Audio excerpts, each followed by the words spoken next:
Good morning, everybody. I want to make a quick video going over the main details of Hamburger Hill. To help you with the film study worksheet, I broke down each slide into the question that you're being asked to complete.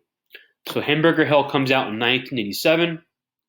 It's written by James Karabatsos, who is a Vietnam War vet, directed by John Irvin, a British film director. You could say that might be the reason why the film is kind of doesn't glorify war, makes war look pretty bad. In some ways, it might even be a little bit of an anti-war film. It's based on an actual Vietnam War battle in 1969. The plot: soldiers in the 101st Airborne, they are basically just trying to survive in Vietnam, right? The main character, Sergeant Adam France, he's also in American Horror Story Season 1 as the father.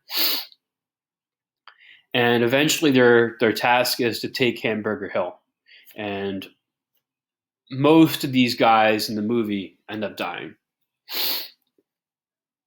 So our first scene, where we start to see some problems, right, with how the soldiers feel. They start to fight over a picture, right? Tensions are flaring. One guy makes like an offhand comment about another guy's girlfriend. And the scene ends with this guy in the middle who says, "We're airborne. We don't start fights. We finish them."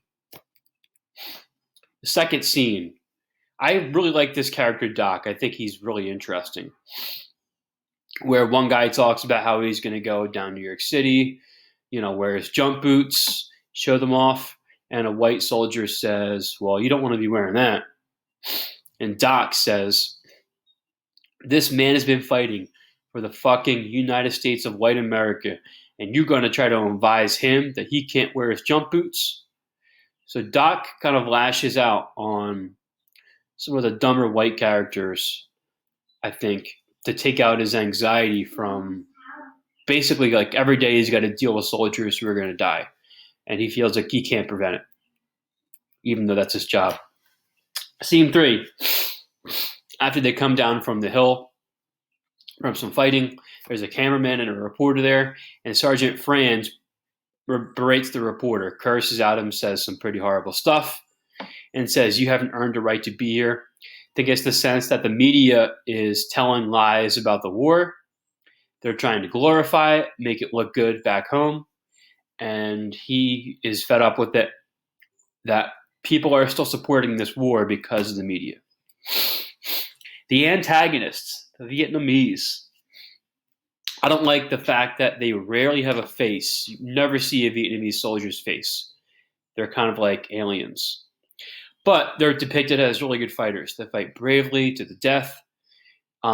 They know how to hide when bombing runs come in.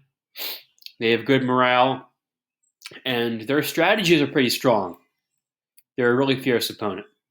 The main conflict of the film, there's plenty of conflict, but this is the main one I came up with, is that Sergeant France, he knows the war is pointless, but he has to convince his men to fight. Some discussion questions I came up with. You can pick your own. We're going to talk about some of these tomorrow. Why does America fight wars that are pointless? Is war inherently immoral? Is it right to kill a man or woman you have never met before? How does war affect the people who go through it? And does war bring out the worst or the best in people? So I hope this video helps. The short answer questions you're going to have to do on your own. And tomorrow we're going to be doing some